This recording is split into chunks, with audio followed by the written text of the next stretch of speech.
anything the else? cumin, coriander, and fennel, they're Fennel. essentially culinary herbs. Mm-hmm. And those, I will make a little like spice jar of them and then just shake them into hot water. Mm-hmm. Cumin, coriander, and fennel, all of them are really great for helping motility, helping with gas, helping with Mm-hmm. digestion. You can even Mm-hmm. give them to children.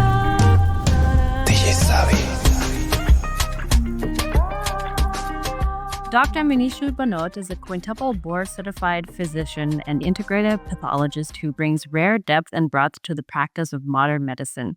With certifications spanning anatomic pathology, clinical pathology, cytopathology, integrative medicine, and culinary medicine, she uniquely bridges the precision of diagnostics with the art of healing, translating cellular intelligence into clinical wisdom.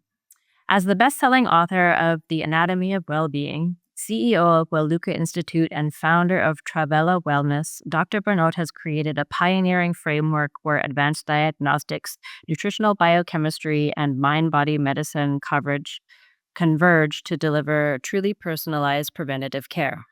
Internationally recognized for her contributions to gut health, cellular longevity, and resilience, Dr. Bernot has become a leading voice in travel wellness, guiding patients through evidence-based strategies that maintain vitality and restore balance across time zones and continents. Her philosophy reframes medicine as a dynamic conversation with the body's innate intelligence, where symptoms become signals and interventions become invitations to deeper self-awareness. Through her work at global conferences, longevity retreats, and widely accessed media platforms, Dr. Bernot delivers a unifying message. The future of health lies in building resilience through intentional living, and the most powerful medicine begins at the cellular level, practiced daily and with purpose. Hi, Dr. Bernot. It's nice to have you Well, back. You're my very first returning guest, so welcome back to the Savvy Shift. yes, thank you so much, Samantha, for having me back. And I'm excited about our conversation because I know you are headed on the road. So let's see how we can help you out. I just came back from 2 months of traveling, multiple suitcases, multiple time zones, as well as multiple temperatures. All right. So Yeah. I was, anywhere from the warm Caribbean Ocean up to the biggest snowstorm since 1996 in Philadelphia. I Wow. experienced it all. And the goal was not to get sick. The Mm-hmm. goal was to not only not get sick, but really be energized and focused and able to do the things that I wanted to do on these adventures, whether it's Mm-hmm. work or play. Yeah, so let's talk about that. Like the goal I think of this discussion is to like get a well-rounded discussion going of like how do we stay fit and healthy when we're traveling because we're trying to catch like planes, trains and automobiles and all the things, right? Traveling in different time zones, traveling in different climates. And so just managing our energy levels and managing our health and wellness is really important, especially when it's for work. So let's dive right in. All right, sounds good. So I think the first reframe that I would love to talk about is travel not being a logistical problem, it's actually a biology problem. Mm. So once people understand the physiologic pathways that are being influenced, they can then go, oh, I know how to support this. I know how to support that. I'm going to kind of walk you through that. But just to give you an idea of, and this, yeah, this can apply not just to flying, it can apply to taking trains. It can even apply to commuting every day for work, right? We're Mhm. getting all these different exposures, but specifically around flying. Now, are you flying when you go on your Yeah. adventure? Yeah. Yeah, yeah, yeah. And where are you headed? I'm headed to, London, Romania, Bosnia, and Belgium. Okay, perfect. So you Mhm. are going to be taking an overnight flight to Europe, right? Mhm. To get there, because that's what we do from the US. We take an overnight flight. So the first Mhm. thing that happens is when we get up in a plane, there's going to be altered air pressure and oxygen availability. So the oxygen, the air that we are getting higher up, even though the plane is supposed to be circulating the air, it is different than what we experience down on the ground. Secondly, drastic drops in humidity. They actually say when you are up 30,000 feet in the air, it's drier than the Sahara Desert. So we're sitting in a plane and we think we're fine, but our cells, you know me, I love my cells, right? So our human cells are like, hydrate, hydrate, hydrate, because it's dry up there. You're also going to experience shifting light exposure, right? Because now you're going from your one time zone and you're going to go overnight and you're going to wake up, but the body is not going to be able to reset unless you do a few of these things that I'm going to share with you. Then you're also going to experience change in food timing and movement. So what does that look like? Well, usually by the time they serve us dinner, because I fly to Europe a lot, and this is just one example, but if you think about it, when they serve us dinner on an airplane going to Europe, we get on 7, 8 p.m. We might be having dinner at 10 o'clock. Our microbiome is like, no, no, no, no, no, but yet we still eat, right? And then we also experience a change in our stress hormones. So travel physiologically creates more stress hormones. So unless you know how to manage that, and most people can't even manage stress hormones on a regular daily basis, and now they're adding travel into it, right? So the 5 pathways that I would love to go in a little bit more detail with you that are the most sensitive when it comes to travel. The first one's going to be digestion. Second one's going to be immunity and stress. The third one's going to be focus and cognition, right? That brain fog, like from, all right, where am I? The fourth is going to be energy and toxins, like how do we protect our mitochondria, our cells, when we're getting exposed to all these new environments. And then the last one is going to be recovery and circadian rhythm. So these are my 5 main biologic pathways that I think people like, yeah, they know about jet lag, but do they really know? So there's a lot more to it. And so I would love to kind of go into a discussion around those, if that works for you. Yeah, let's go. Let's go. Okay. I'm excited. You're like, I'm writing notes and I'm going to I do am all writing of this. notes. I literally have paper. I'm writing notes off. You're going to follow all of this to have a very, very successful trip. Yeah. All right. So when we think, so I like to start with digestion because that's kind of where we feel it first, in a sense, like, oh, we might be eating 1 out of our time, like if we're used to eating meals at 6 or 7, we might be eating off hours. Our microbiome doesn't really know unless we help reset its clock, because the microbiome actually has a clock. So what happens is when we think of the digestion, it's much more than just bloating happening. When you go up in the air, the gas in your GI tract is actually expanding. And a way to think about this is if you've ever gotten like a bag of chips on the plane, or a bag of pretzels, or even a bread roll that's in a plastic wrapping and it's expanded until you pop it open, right? Have you seen that? Yeah. But water bottles too will do it, Yes. right? Yeah. All right. So gas expands as we go up from the pressure. So same thing is actually happening in our GI tract. The gases are expanding. So this is why we initially start feeling bloated, and why everybody's in like yoga pants or sweats so they can be on the plane. Or if they're not in those, they're definitely unbuttoning them, because naturally we will expand. Additionally, we have disruption in gut motility. So often what we find is, and I was having this conversation with somebody that they're like, yeah, when I travel, I feel like I'm not having bowel movements the way I normally do. Like it's not regular, it's irregular. And I'm like, really? I'm fine. I'm like clockwork, right? So I'm like, okay, I got to see what people are doing. In addition to that, we also have what we call, the gut becomes a little bit more reactive, specifically in that the barrier becomes a little bit disrupted. So we're not as protected unless we intentionally protect it. And then Mhm. the fourth factor that we have around digestion is reduced vagal tone, specifically through the enteric nervous system. And that's because, well, the vagus nerve is our rest and digest system. It's our Mhm. parasympathetic. So when we're always on the go, we're in this sympathetic overdrive. So we're not experiencing that.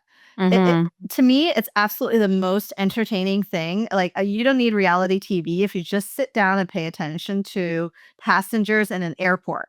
Mhm. It is very entertaining to see, like, how worked up they get over, I know this is it's not right, but it is because people get worked up over, having to wait in line, having to, go through, um security. I mean, it Mhm. boggles my mind now that people still,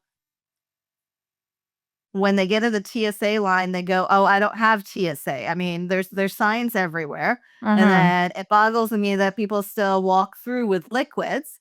Mhm. At like, I mean, these are things that like, so that just tells me the brain is not focused, right? So, Yeah, well, I've seen that too at airports where, like, you're going through. I mean, I have TSA now, the equivalent in Canada of TSA mm, pre-check, right? So most of the mhm. people who have that are knowledgeable enough, and you also don't have to take out your liquids, right? But Yes, before I yeah. got that, and I remember going through and seeing this woman, and she had like a giant tub of lotion and like a giant water bottle and stuff, and I'm like, how do you not know?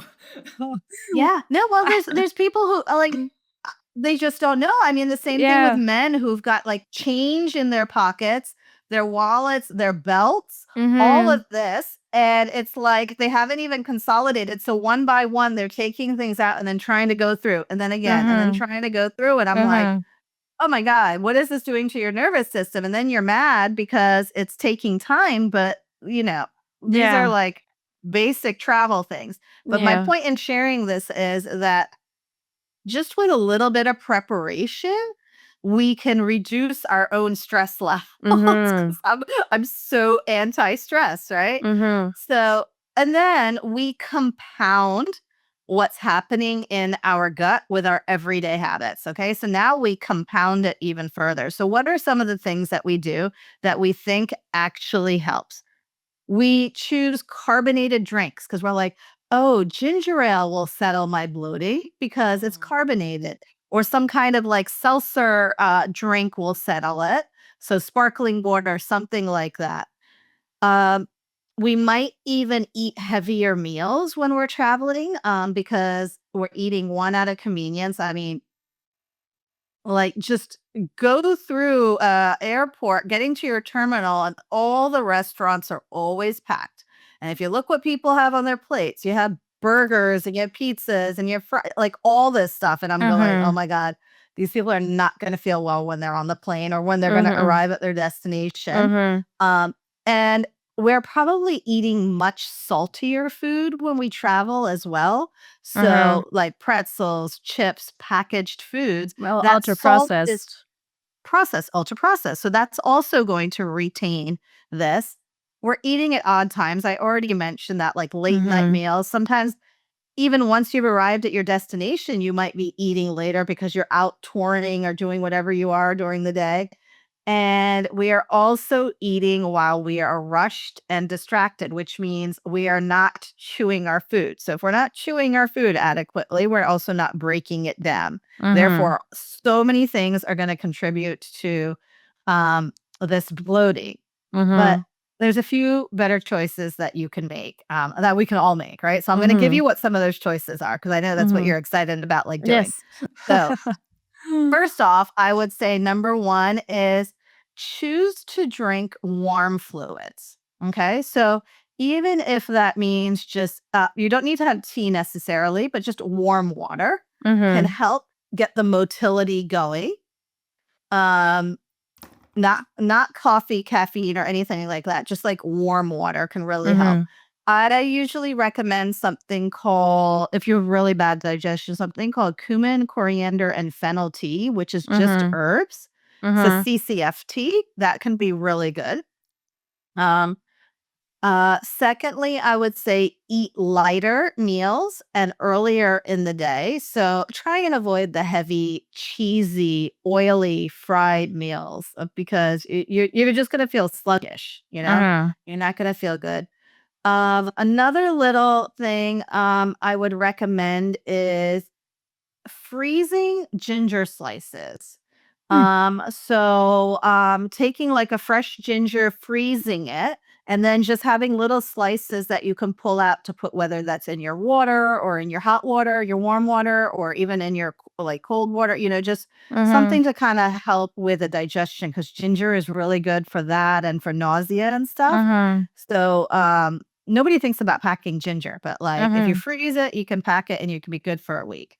Uh-huh. Um, then I also recommend gentle movement, right? Because when we are sitting on the airplane and we're just like kind of like compressed and sitting there, and if any flight over 2 hours, I recommend getting up every 2 hours and Uh-huh. walking from the front of the plane to the back of the plane at least like one or two times because that's going to kind of really help with the bloating. It's going to help kind of start that motility process back up. And Uh-huh. honestly, it's gonna be protective for your body. Uh-huh. Um, and then I would say activate that rest and digest response before eating. And what I mean by that is calm your body, quiet down, get into that parasympathetic state. Because if you're like walking to your terminal and you've got your Starbucks and then you got this in one hand and that, and then none of that's going to help you. Uh-huh. Yeah. So I So, had a so which of these have you been doing that you're like, oh, now I'm going to change? Well, okay. I mean, I love my coffee. So like for me, Starbucks is like a big thing. Like it's and I'm just like I just want my coffee. So I've never been a big fan of like carbonated beverages though. Like so I don't understand why people say when their stomach is upset they want ginger ale because I'm like the carbonation is just gonna make it worse. I don't know, and it just makes me feel very like, carbonated beverages in general just make me feel very bloated, and I'm just like, I don't that's not comfortable. So I don't do a lot of that. For me, the biggest thing that I do generally to feel good when when I'm traveling is number 1, I try to hydrate a lot. Um I am gonna focus now more on hot water though, instead of like cold water. Yeah, I But would I've avoid cold water and do yeah. warm water. In fact, I would even like drink a cup of warm water before you have your coffee because Mhm. putting coffee on an empty stomach Mhm. messes with your cortisol so badly Yeah. that when you order your Starbucks, if you still order your Starbucks coffee, also get a cup of hot water for them. Their water is scalding, so Mhm. ask for half hot, half cold water, and then you'll have Yeah. like warm water that you Yeah. can actually drink that before. Yeah. Okay, that's a good one. You can even throw a slice of ginger in there, even better. Mhm. Yeah. But I wanted your thoughts on because a lot of the time when I travel, I just fast. Like I don't eat. Like so it's like, okay, I'm getting on my plane now and usually for me cuz I'm flying from the middle of the country. So usually for me my whole travel time depending on where I'm going is between like 15 to 20 hours depending.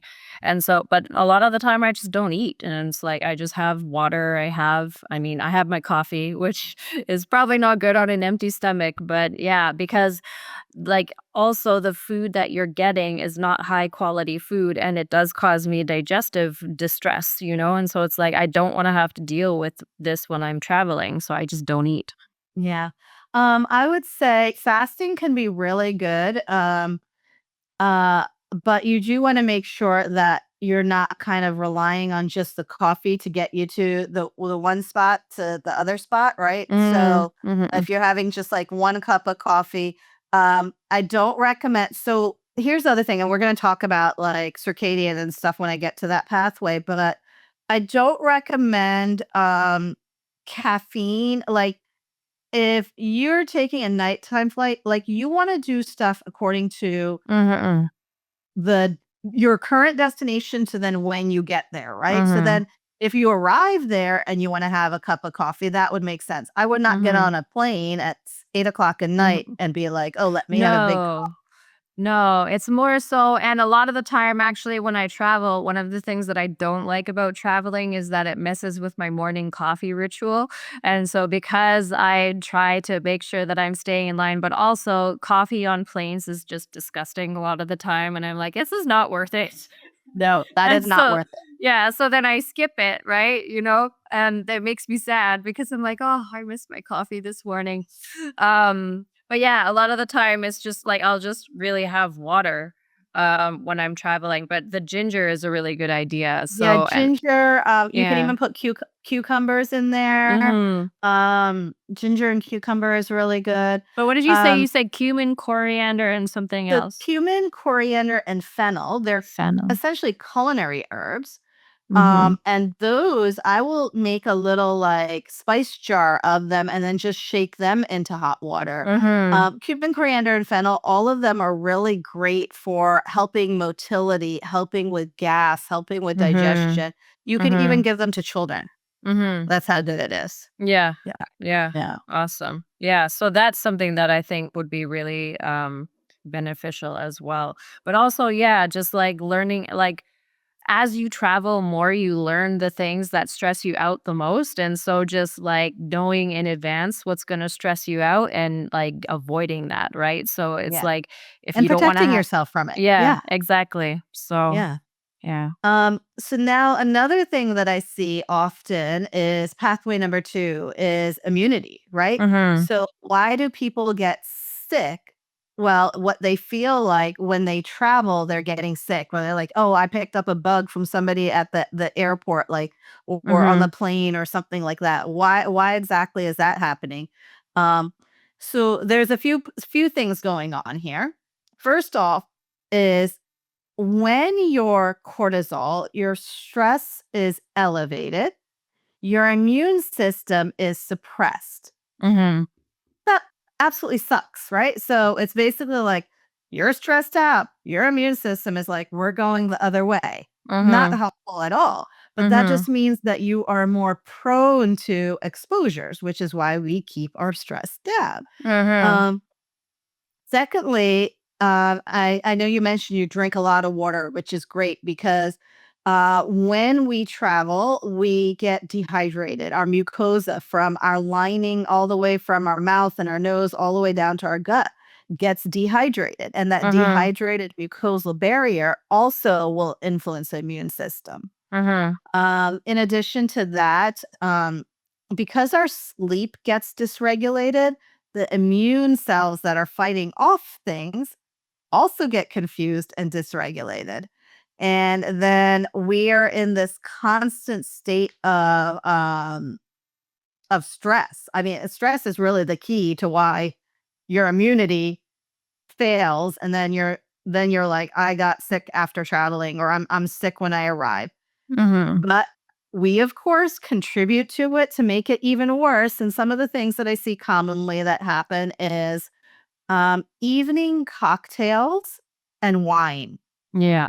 Especially international flights, it's like Yes. wine or beer, and everybody's having it, right? So, Yeah. um, using alcohol to unwind will weaken your immunity. Mhm. Inadequate hydration, we already said that, very important since the air is very dry and has up in the plane. Mhm. We also tend to push through, which what I mean by that is we ignore recovery signals, meaning like when we travel, if our body needs rest, we need to learn to listen to it to rest. The cruise that I was on, one of my colleagues, she got sick. And we went, 20 of us all went out to lunch on one of the islands, and she was like, she ordered, and then she's like, I need to go lie down. Like she was gonna like pass out. And I'm like, because she's Mhm. totally run down. She's Mhm. pushing through the fatigue and stuff. And of course, I'm like, playing doctor. I mean, I am a doctor, but like, I'm like, okay, we got to go back to my cabin. I'm going to give you these herbs to like make a cup of tea with. You're going to do this. You're going to do this. And she went back. She did all the stuff I told her to. And then she woke up a few hours later and it was gone. Right. So Yeah. it's like you can only push so far before your body's like, no.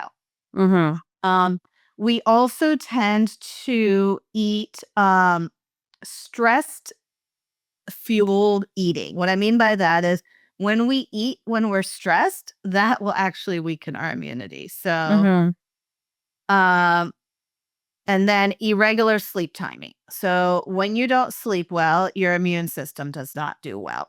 Mhm. I still try and stay on like a regular sleep wake cycle based off of the destination when I am abroad, right? So I'm not staying up till 3 or 4 in the morning because it's an okay time at home. No, I'm trying to align myself with the circadian rhythm of the country that I'm in. Mhm. So what are going to be some better choices to protect your immunity for immune resilience? I would say hydration. You're doing it quite well. Even I would throw a pinch of salt in there too to get some electrolyte. I do travel with electrolytes. So Yeah. I use the LMNT when I'm traveling because they come in these little one pack pouches and it fits nicely in my water bottle for like Okay. one serving All right. kind of thing. Yeah. Yeah. So, yeah, a pinch of salt or some kind of electrolytes. Make sure you do something to manage your stress. Like I know this time, I mean, I was flying through many airports this time, but one airport I found, which I was like, oh, this is really cool. Um, if you have the Amex card, if there's not an Amex lounge in your terminal, which there wasn't, there was a minute suite. Mhm. And with the minute suites, you actually get a free hour Oh. with your Amex card. And I'm like, oh, I'm gonna go chill in here instead of going and sitting down at my gate because there's gonna be a whole bunch of people there. It's gonna be noisy. And I Mhm. just went there to like kind of recalibrate because airports are very no there's a lot of stuff going on. It's Mhm. a stimulation. Yeah. Uh, and then to improve your immunity, you definitely want to have more circadian aware sleep. So from that, I mean, pay attention to when it's daylight and when it's nighttime and kind of Mhm. like reset yourself. In Mhm. fact, when you're going at least abroad, like say to Europe, I would say you'll probably arrive somewhere around 9, 10 o'clock. Don't go to your hotel and just go to sleep. Like, check your bags and whatnot. Go for a nice long walk where you're in the daylight. You're resetting your circadian rhythm. What I see Mhm. people often do is like go take a nap and then they'll like leave their hotel around 2 o'clock and then stay out till 10 or 11. And like their whole system is going to be off whack. Mhm. So, definitely start early with realigning your circadian rhythm. Mhm. Um, this is one thing. I don't know if you do this is do you incorporate recovery days in your travel? Which means like if you're going from one country to another or before or after a trip that you kind of give yourself downtime? Yeah, I try to. Like depending on the tour schedule, it may or may not. I may or may not have that time available. Because the way that I do it when I'm traveling is I try to do as many events back to back as possible. So, for example, when I was there in the fall, like fall winter last year, and I had 6 festivals back to back, and so then usually which also I wanted to kind of go into the details on this and see if you had any recommendations. Because usually the way that it works is like if I'm landing at 10 a.m. or 11 or whatever it is, right? But then I don't start work, like I start work at 10 p.m. or 11 p.m., right? And so then I'm DJing all night from like, let's say the party starts at 11 p.m. and then I DJ until 8 a.m. in the morning the next day. And so it Oh, becomes wow. yeah, and so it becomes a weird like I'm jet lagged because the time is different, but I'm also working the night shift. And so it's like my body doesn't know what when I'm supposed to be No, and awake. that's so disruptive to the gut too. Not if you're not even if you're about the food, just the Yeah. like the It's the just the gut sleep schedule. microbiome has a circadian clock. Yeah. So you're generally working from 11 o'clock at night until 8 o'clock? In the morning. Yeah. Oh So my and god. then Are but then people like out but partying then? Well, so it's a festival, right? So Okay. generally the way that a festival works, right? So sometimes I there'll be must go like to the festivals that end at midnight. yeah. So they'll have the pre-party on Thursday. So then if I'm playing the pre-party on Thursday, then usually it starts at like 10 and it will go until 2 in the morning, right? And then Friday it starts there's usually an afternoon social, right? So maybe the afternoon social will start at 4 or something so people can come after work and then the social will go until 8 p.m. And then, from 8 till 11, you have a break. But then the party starts at 11 and goes until 8, 9, 10 a.m. the next day sometimes, right? So we have multiple rooms going on. And then, so then you're working like maybe like 2 or 3 hours during that time. And sometimes you don't even know like what the schedule is or the schedule changes or someone can't make it or whatever, right? So you're always on call. And then the next, so let's say you stop at 8 a.m. and then you have your breakfast before you go to bed. And then you have to be up at 2 because the day social starts at 3. And so then you're working again from like 3 to 8 and you do that all over again for like 4 days in a row. And then you have like so on Monday, then you have to check out of your hotel and go to wherever you're going to next, right? So either I have to catch my train or catch my plane or whatever it is. And then I usually try to schedule a recovery day at my next destination. So I'll have like Tuesday, Wednesday, and then if there's another pre-party, then I start all over again on Thursday. Yeah. Yeah. So Yeah. I would say circadian is going to be the hardest for you to do, but Yeah. let's talk about some of the things that can protect your immunity Mhm. because your immune system will be suppressed just from like not getting daylight. Try Mhm. and get some daylight. Yeah. Um, I would say if you're finishing a shift at 8 o'clock, I would probably like I'm trying to think like night shift workers, they will sleep from like 2 to 10, Mhm. like 2, 3 o'clock till like 10 o'clock and then get up and get ready. Mhm. And, which when you have to do that for work, you don't really have a choice, but I wouldn't like just go like right after playing at 8 o'clock, going to bed because then you're gonna have a lot of you're almost gonna have like 3 cycles, like Yeah. 3 8 hour The shifts or stuff. problem becomes that your next shift is at like 3 o'clock in the afternoon, right? So if you don't sleep from like 8 until 2 or whatever, then you still have to like get ready and eat or whatever. But your Oh, next so shift, you have a shift from 12 midnight to 8 a.m. and then again at 3? yeah, yeah. 3 to what? Usually it goes from 3 to 8. So like no and obviously I'm not working the whole time, right? But Yeah. you also have to like be present and show face and all of this stuff, All right? right. So And we're going to talk about some of the focus ingredients and some of the immunity ingredients. So let's yeah. talk about the immunity ingredients because these are really Mhm. important. Mhm. Astragalus, I'm a big because so my next thing is how do you modulate your immune system? Mhm. Besides like these lifestyle things, what are some of the botanicals you can do? From Mhm. a digestive perspective, I mentioned ginger. From immunity, I would say astragalus. Mhm. It's really, really good. It helps with immune surveillance. It helps repair kind of like the DNA damage you're going to get from like being in a cabin, the stress you're going to get. So I really Mhm. like astragalus. Okay. Another one I really like is elderberry. So these Okay. are things that you're going to want to take like continuously, right? So elderberry has kind of think of it as your antiviral defense. It has concentrated anthocyanins. Now, you could get that from eating a lot of the dark purple foods, but elderberry in itself has it, right? So, Mhm. which can help with immune cell activation when necessary and also Mhm. help with recovery. We use it a lot with cold and flu season to help like shorten I've seen getting that actually. yeah, shorten getting sick, right? Mhm. You're gonna do it more as a preventative. Mhm. Um, I also like, amla. Amla Okay. is great because it's a great source of vitamin C. Okay. So amla it's a super fruit basically in that Mhm. category, and it has more vitamin C than most things, like 20 times more bioavailable vitamin C. Okay. All really great, ingredients.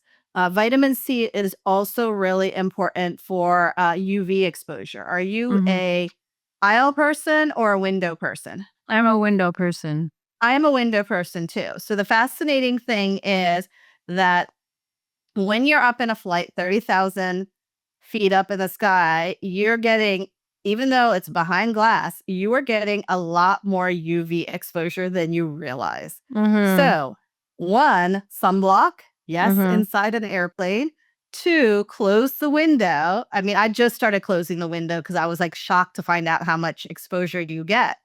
Because I love looking at the clouds and the sun, and I'm like, wow, we really get a lot Hmm. there. Yeah. Uh, so I would recommend that for sure.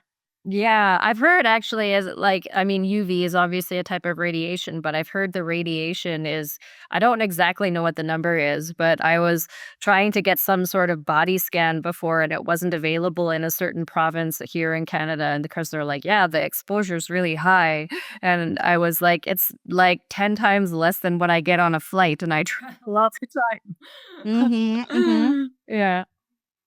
Okay, so then the third pathway after digestion and immunity would be your focus, Mhm. right? So your brain often feels off when you travel. Um, Low oxygen can do that. I mean, nobody was talking about oxygen before 2020, right? Until everybody's like, "Oh, let me put a pulse ox on my finger and figure out Mhm. my."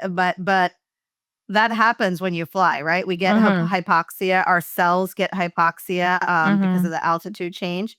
Mhm. Um, when you're dehydrated, your cognition will be affected in a negative way. So I usually say to people when they're feeling like their brain's just tired, drink water, just get rehydrated again. Mhm.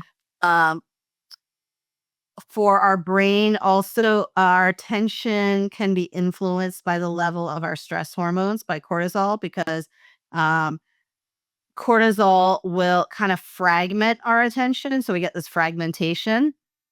And then the sleep disruption will also influence our brain.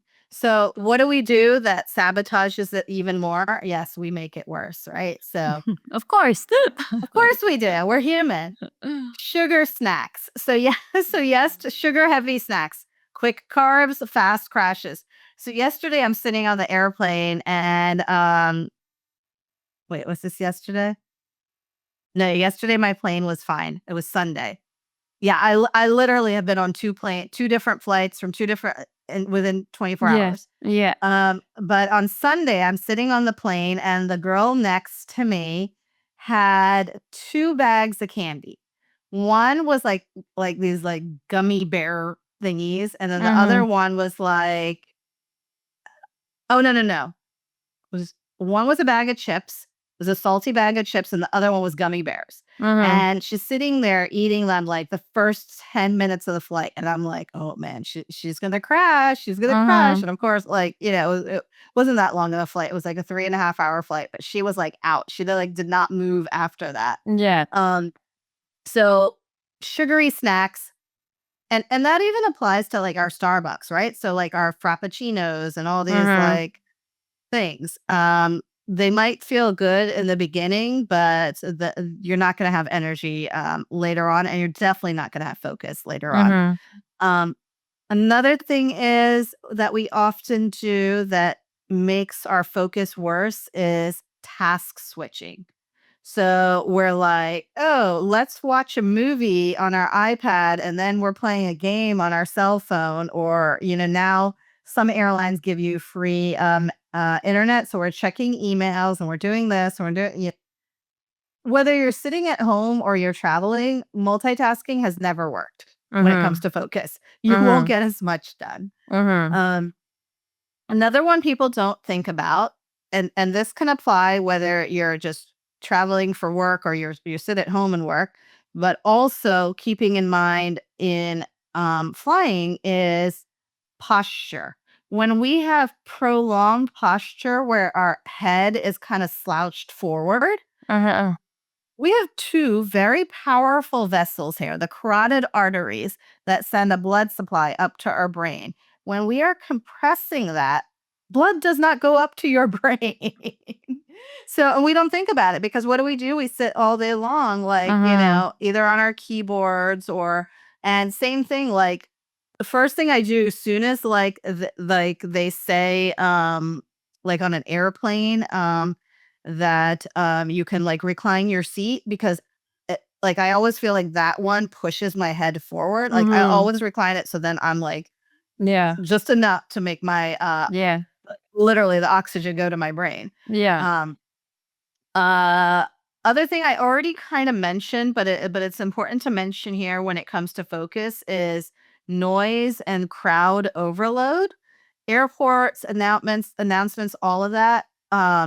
I always try and find a quiet place. I'm excited I found this Minute Suites, but I will say that the one I just flew out of yesterday didn't have anything nearby, but we did go find like where like there was like no the gate wasn't open and just like hung out over there. Mhm. A lot of places now have quiet areas to like go do yoga, Mhm. go get some stretching. Another place to look for is a chapel. So some Mm. airports have chapels, and just give yourself time to quiet your brain. Everybody Mhm. doesn't need to always be on all the time, especially if when you are working or in your case performing. And I know, like, for me, I'm a speaker, so like you need that downtime Mhm. recovery time to recalibrate. Yeah.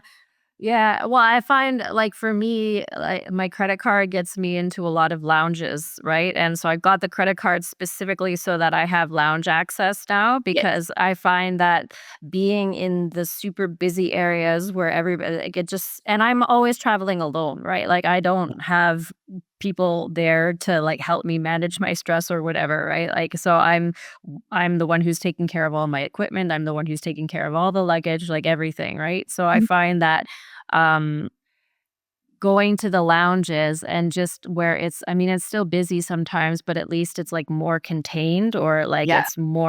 it's different kind of busy than, like, people running to their gates and all that stuff, right? So for Oh, me, yeah. the lounges have been a saving grace because I'm just like, "Okay, I need this, like, protected area where I can just Mhm. manage my stress, levels right now." Oh, absolutely. And Yeah. and I think people like going to the lounges to eat, but I like going to it just to have some quiet, right? Yeah, yeah, and, again, going back to coffee, a lot of the time I even don't drink the coffee in the lounges because it's not good coffee, Yeah. So I'm just like, ugh, So I do get tea. I get tea or hot water when I'm in the Mhm. lounges, so, Yeah. yeah.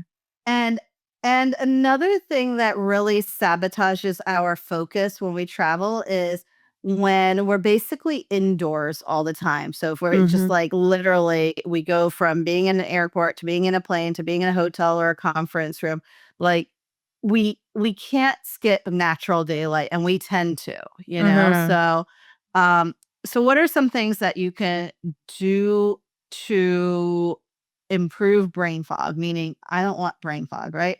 mhm, So instead of sugary snacks, protein first, mhm, right? I'm a big fan. I joke. I'm like, if you're gonna find some kind of food in my suitcase, it's going to be tofu. I travel with tofu, mhm, like cooked tofu, of course. But yeah, it's just like a great thing that like when I can't find something and all I can find is a salad or something like that, I have the tofu and I can like throw it on there already. mhm, Um, so protein first, low sugar snacks. Um, Single tasking, focus on what you're doing one at a time. And sometimes when I'm tired, I'm like, you know what? I'm not going to work and I am going to just to do a movie. I actually just watched a great movie on the plane. It's like, it doesn't always have to be about work, you know? mhm, Um, Definitely posture and neck resets really help. The other thing I started doing, which this was like genius for me because on the cruise ship, so I have this really small like band, like, and ah, this worked great because I put it on the cruise ship door and I was just yeah, like, like just try to get that blood circulation moving yeah, in the body, right? yeah, So um because sometimes I'll definitely get walks in, but I'm not able to get like everything in that I want to. Mm-hmm. So just, I always kind of travel with one of these, which also really helps, for the neck as well, because sometimes Mm-hmm. when I want to do like exercises for my head and neck, Mm-hmm. um, we talked about like you're saying, going to a quiet lounge, so that sensory decompression breaks. So Mm-hmm. having that space to go. And of course, for the brain, all about the brain, I love nootropics, and there's specific ones that I use. Mm-hmm.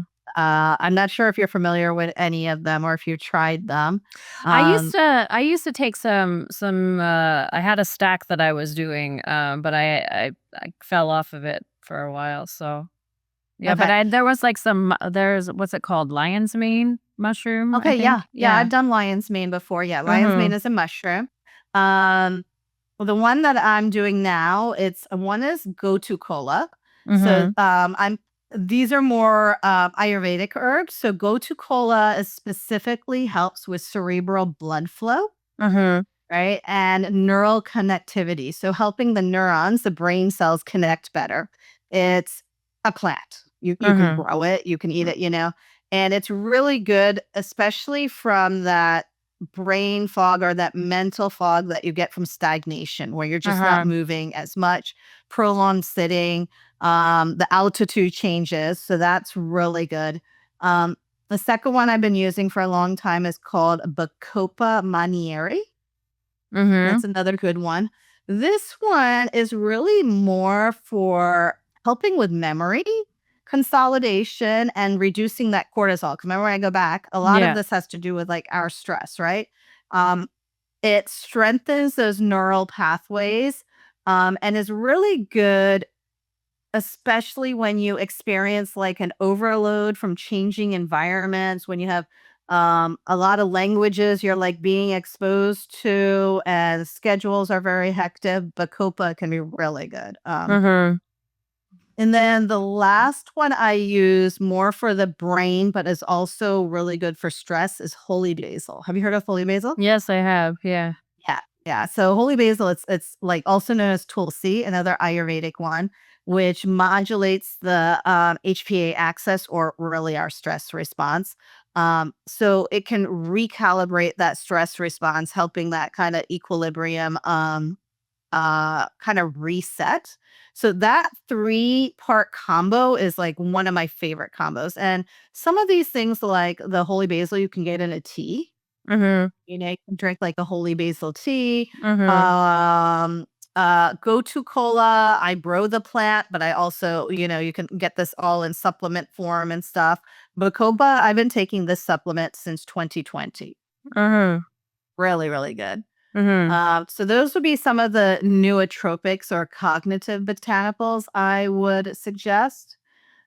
And then the fourth pathway we experience is fatigue, right? Mhm. So we get tired when we travel. I'm sure you experience it when you're DJing. You're like, oh, I just need to crash. Like, because you're on your feet, you're, Oh gosh, yeah, I would say like there have been a couple of moments that like I was so tired because the other thing that happens to me, I think we're going to talk about circadian rhythm, or if we didn't talk about it more in depth.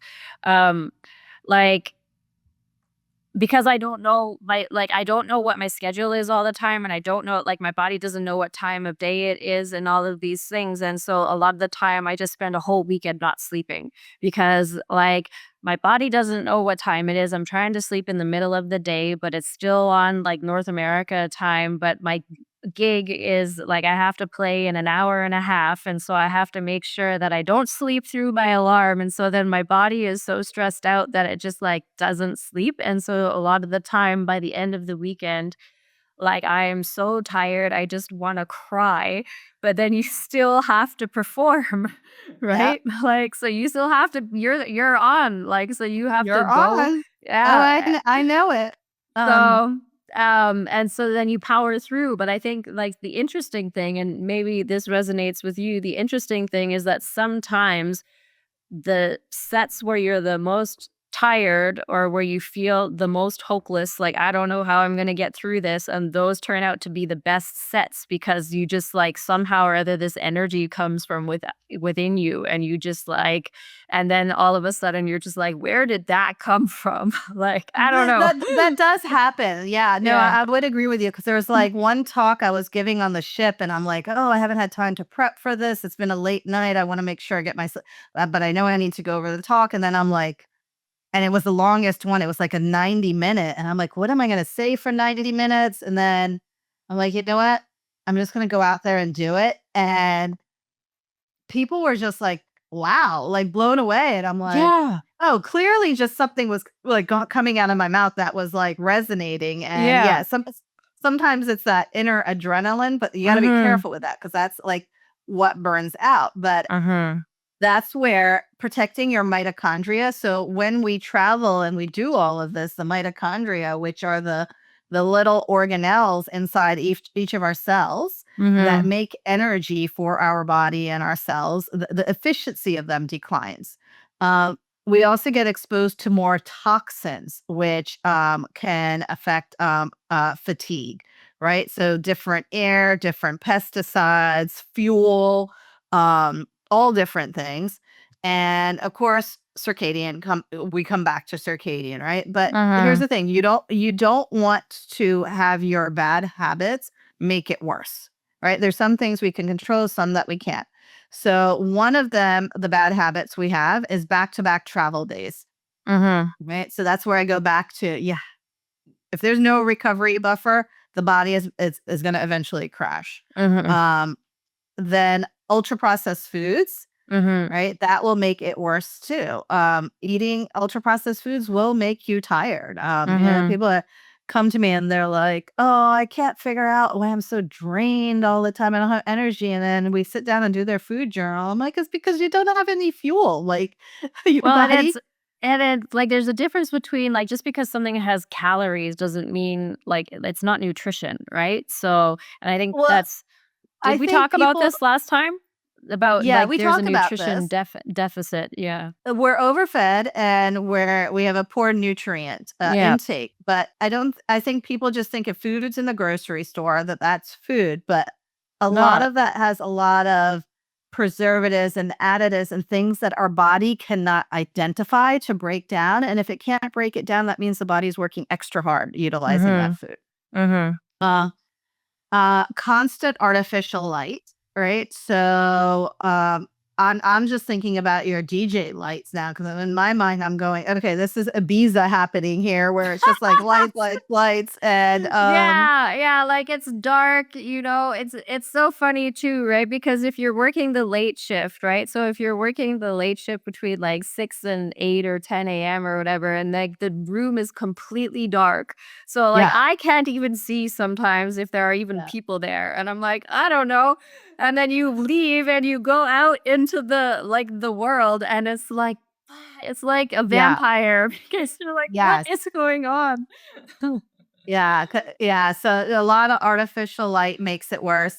Yeah. Minimal natural movement. So I would say for you, probably one of the things that's being protective is that you are on your feet when you're DJing, because at least Mhm. that way you can get some circulation going. Now, honestly, I don't know how um um fashionable the socks are if you wear them to just have your circulation going. I think you might be able to find some fashionable ones, but that might be worth it because you're on your feet the whole time. Because Yeah. I think about like when we're in the hospital or we're in the operating room and we're on our feet, we have our clogs and stuff, but we do wear those compression stockings when you're standing Mhm. for 7 8 hours a day. So that might Yeah. be not just something for the plane, but also when you're DJing. So Yeah. if any other DJs are listening to your podcast, you guys all want to like go get some like fantasy like compression socks now.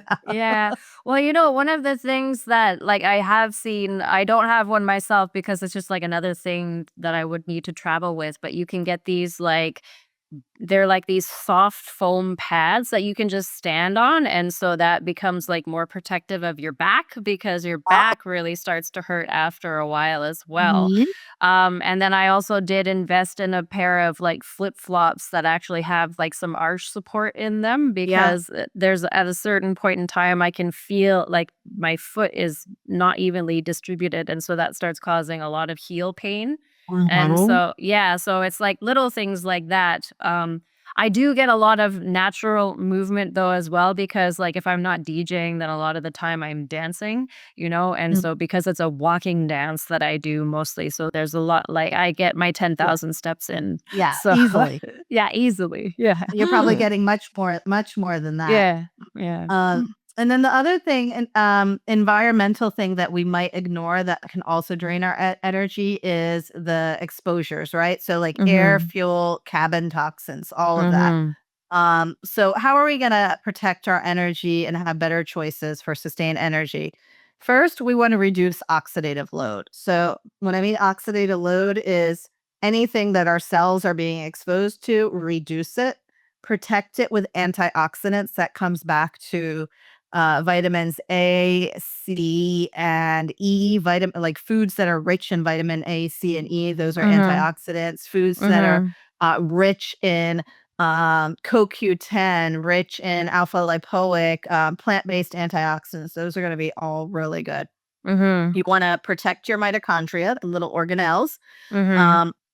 Um, you want to support natural detox pathways. So what did I do? Like, I'll just give you an example when I can. So, like on this last trip, which happens to be on a cruise ship, I mean, people were partying until like 12 o'clock at night. I'm like, no, no, no, no. After dinner, every day I would go do they had a thermal circuit where you can Uh-huh. go for a sauna, like a steam sauna and a hot tub and like the cold hot water.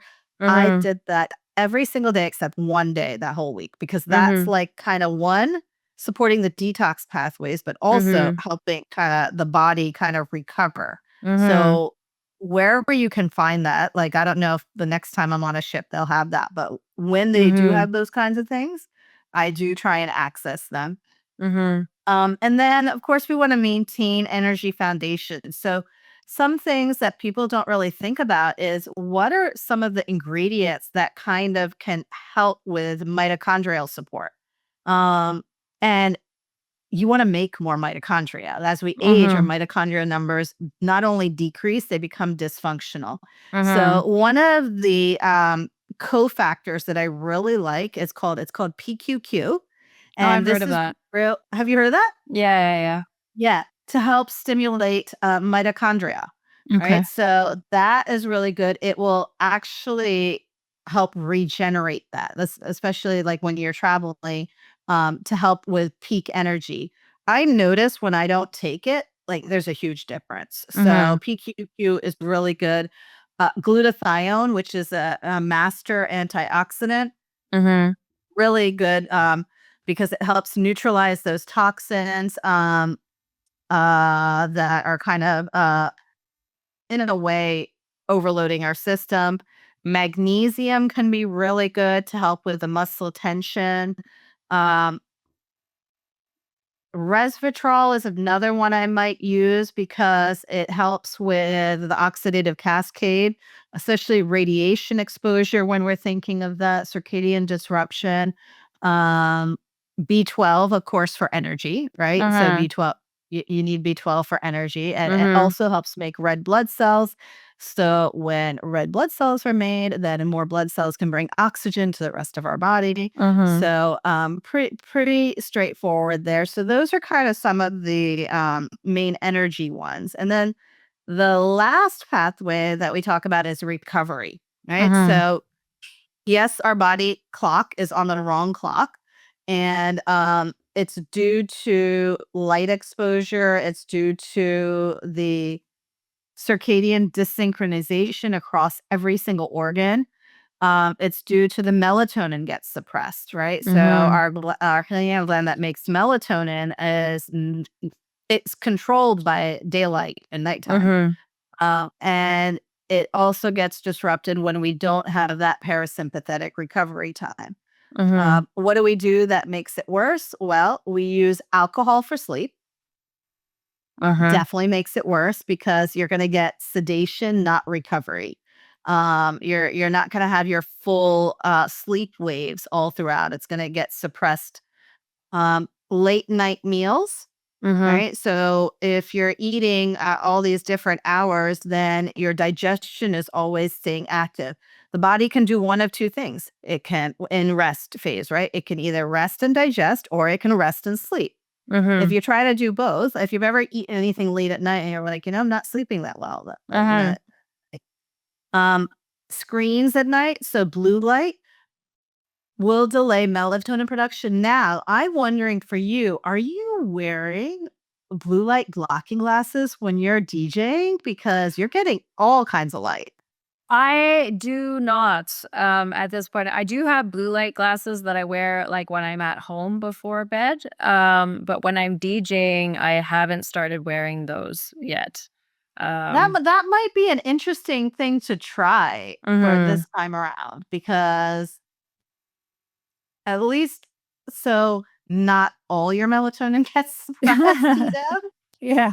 Uh, So, what do we wanna do for better travel days when it comes to recovery?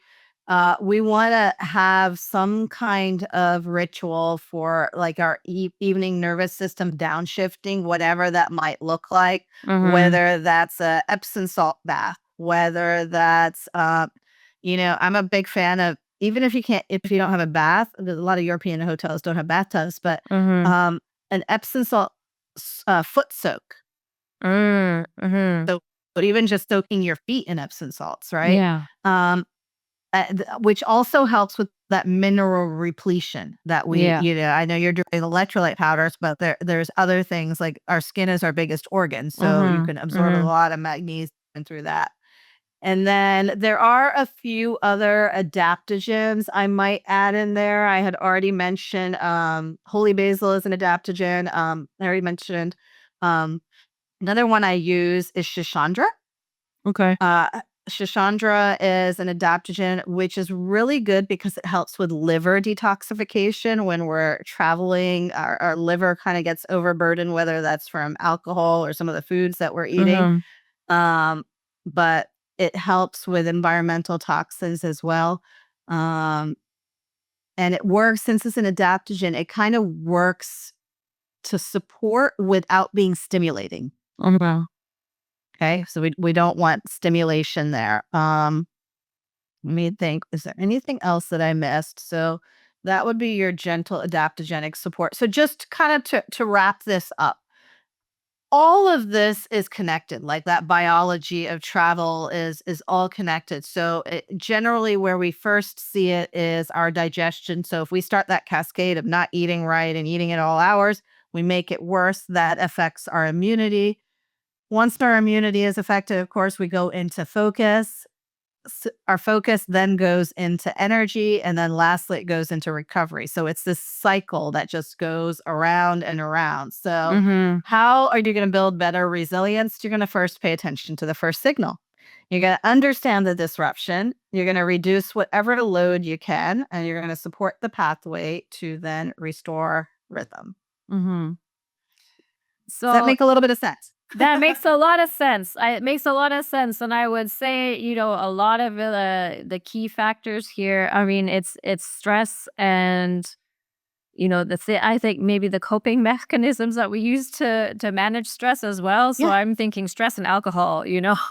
I mean, I don't Yeah. drink, but I know that when people travel, Food, alcohol, like all yeah, these things that we do because we're like, stressing the "Oh, we're trying to body. support our body," actually, like quick foods, processed foods.